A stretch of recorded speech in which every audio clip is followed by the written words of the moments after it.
Hello everybody and welcome to another video. This is another one that's going to come late in the day because, well, I've been very busy.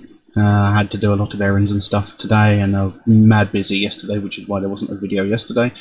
But I'm here now and I'm going to take a look at a band that I am very familiar with.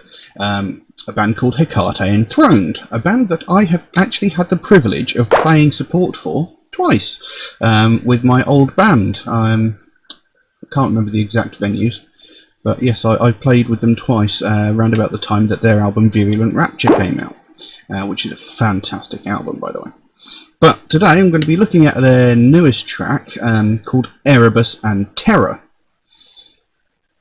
which, as I understand it, is a lyric video. I found no actual standalone lyrics online, so you know, I'm just going to have to go purely by what I see in the video. And as I understand it, this is featuring guest vocals from Sarah Jezebel Diva, who provided the female vocals for Cradle of Filth. Somebody else who I have actually also met. A very, very lovely person. So, yeah. Hecate Enthroned themselves, black metal band from the UK. Been going around for quite some time now. A very, very good band. All of them very, very nice people as well. So, let's just get straight to it, shall we? So, Erebus and Terror by Hecate Enthroned. Let's have a listen.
Or was it there for a minute? Yeah, I'm struggling to sort of discern any real actual story behind this. I mean, they're talking about like ill winds blowing, the sea turning bad, and you know they're like turning in terror, or their limbs are sort of atrophied and you know going dead and numb, you know, probably from pure terror. Now, as I understand it, Erebus is a Greek god of darkness. I think I was just trying to look it up just now, but I couldn't read very much of it whilst I was looking at the video. It's very interesting. This is the first time I think I've ever actually heard a Hecate Enthroned track with predominantly female vocals in it. Well, not predominantly, but there is a large quantity of female vocals, and it opened with Sarah Jezebel Diva singing. But it's what I come to. This is the sort of thing I've come to expect from Hecate Enthroned. They've got really grand, almost monumental music going along with really awesome vocals. Now, as I understand it, they've actually got a different vocalist from the last album, or the album before, I'm not sure. They've got a different vocalist from when I met the band, as I understand it. And his vocal style is slightly different. Previous vocalist had a much higher pitch on his sort of scream vocals. But, you know, there's still your higher pitch vocals, then you've got your guttural vocals, and then you've got Sarah Jezebel Diva's operatic vocals. And that's one of the things I love, is, I've said it many times, is the combination and variation in vocal styles. I absolutely love it. It's a great piece of music. Really loving it so far. Let's carry on.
Well, there we go. Erebus and Terror by Hecate Enthroned. Now, as I said, you know, Hecate Enthroned have always had this really sort of grand feeling music. You know, they've had like the keyboards, they've had the guitars, they've had this just sort of soaring, epic music, and it's brilliant every time I hear it. You know, and you know, I've never heard anything like it. I mean, when they played live, they were so amazing, you know, and you know, standing there going, "Oh, I was on stage before these guys, you know, I was standing where these guys are standing now," you know, and it's, you know, but the music is just so phenomenal, and I've always enjoyed their music. And listening to that song, it sounds like it's talking about an expedition of people going to like the Arctic or the Antarctic, one of the poles, because they're talking about like frozen wastelands, and I'm sure they mentioned Arctic winds and stuff at some point, you know, and it sounds like, you know, this expedition has sort of encountered some sort of demon in their travels who has sort of gained control of them, you know, and has sort of warped them and twisted them into almost demonic beings. I mean, it did say like lycans, we've changed. You know, saying, you know, like werewolves, we've become different people. So whether or not you're saying, you know, they've become werewolves or not, I don't know. But it's basically saying, you know, they were changed, turned into something evil, something that they weren't before. I'm just going on pure guesswork here because, you know, I didn't really get to read the lyrics that much because the font they were written in made it difficult to read because it's only small on my screen. But again, fantastic track, really good that they, you know, the inclusion of the female operatic vocal, like I said, is something that I don't think I've ever actually heard in a Hecate Enthroned track before, and it was a brilliant inclusion. It sounded great, the track was phenomenal, and I loved it. I mean, obviously I might be slightly biased because, like I said, a band that I've been a fan of for many years, a band that I have played alongside of, you know, so, you know, I might have a slight bias here, but I really enjoyed the song. It's one of the, you know, I've said on many occasions, I'm very picky about the black metal that I listen to, because, you know, some of it's really good, some of it's kind of meh, and some of it's really bad, and, you know, so I can be a bit picky, but this is one that I really enjoy and really love. I mean, I've listened to, I can't even remember the name of the album now. Dark Requiems and Unsilent Massacre. You know, I've listened to that album so many times I should know the whole thing word for word. It is possibly my favourite album I've heard by them. I think that's possibly their most popular and famous album as well. It is a fantastic album, and, you know, I've listened to it for many years. I've been a fan of theirs for many years. So, you know, my opinion might be slightly biased, but I really loved that track. It was phenomenal. But yeah, I'm going to stop hyping on about them because that's a bit weird. So I will leave that as it is. Phenomenal track. If anybody would like to suggest a track for me to react to, then please do so by all means. You can drop a comment in the comment section below, or message me on my Facebook or my Instagram, or you can drop me a message on my Patreon should you wish to help support me, to help me make these videos in the future.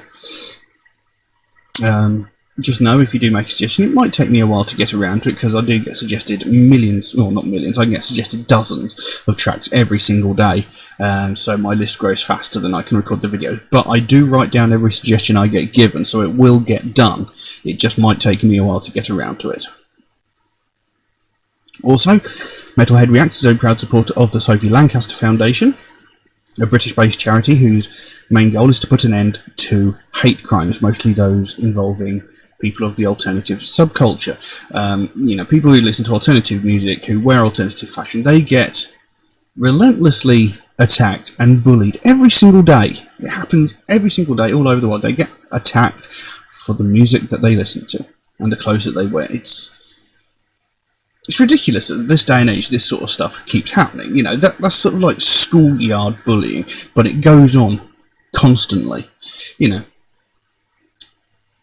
you don't beat someone up because they like a different movie to you. You don't beat someone up because they like different TV shows, magazines, books. You know, you don't beat someone up because they like different flavour ice cream or different crisps to you, do you? So why would you attack someone because they like different music to you? It makes no sense. But it happens all the time. And it's getting beyond ridiculous. You know, people are getting hospitalised because they're getting set upon by groups of people who don't like this one person's music. You know, one person is getting set upon by 3, 4, 5 people at once just because they don't like their style of music. And when it's come to the point where a young woman, this Sophie Lancaster, lovely young girl, nice as you could hope for, would speak to anybody, when it comes to the point when this young woman and her boyfriend are jumped by a group of youths and beaten so badly that she died, you know, she died from her injury, she was that badly beaten. You know, when this sort of stuff happens, you know things are getting out of control. It's getting beyond ridiculous. It shouldn't happen. It shouldn't be allowed to happen. You know, this sort of thing needs to stop. I mean, why hate someone because of their style of music? Their style of music doesn't define them as a person. You know, just because they like heavy metal doesn't make them a bad or evil person, which is something, I don't know where this idea came from, that people who listen to metal are horrible, evil people. I don't get where that comes from. You know, because in my experience, people in the heavy metal or alternative community are nicer than most people I've met that listen to normal, everyday music. You know, most violence that you hear of seems to be involved with the hip-hop world. You know, gang shootings, drive-bys, this sort of thing. This sort of thing is more associated with hip-hop than it is with metal, yet somehow heavy metal has got the reputation of being the violent genre of music. And yet, you know, it's also people who listen to pop music, chart music, hip-hop, whatnot, who are attacking the people who listen to alternative music. Unprovoked, these normal people are attacking people of the alternative persuasion. So really, who is the violent and aggressive culture here? It's definitely not us. You know, yet we're getting attacked constantly for it, and it's unacceptable. It needs to stop. And this is what the Sophie Lancaster Foundation is all about. This is what they want to put an end to. They don't want anybody else to have to go through what they went through. You know, no one should have to bury their child. And they definitely shouldn't have to bury their child after they are killed for such a ridiculously stupid reason as I don't like your music. It's stupid, it's ridiculous, it needs to stop. And, you know, this is why it's important to me, because, you know, it's happened to me, it's happened to many of my friends, I know it's happened to some of you. And it needs more attention brought to it because not enough people know about it. You know, we hear about other hate crimes every single day, like racism, sexism, homophobia, etc. We hear about those things every day, but we don't hear about this enough, and it needs more attention brought to it. So if you'd like to find out more about the Sophie Lancaster Foundation, there is a link to their website in the description below. You can pop over there, find out what they're working on, you know, find out what their goal is, because they can explain it better than I can, because I just ramble on and go on mad rants. And, you know, if you can help them in any way, even if it's something as simple as one of these Sophie wristbands, which are like £1 in the store, I think. They've got other merchandise in there as well. You know, if you can help them in any way, that'll be fantastic. The smallest amount can make the biggest difference. And the sooner we can bring more attention to this, the sooner we can stamp out prejudice, hatred, and intolerance everywhere. But I'm going to leave that as it is for the time being. Thank you all very, very much for watching, and I'll see you again soon. Bye-bye.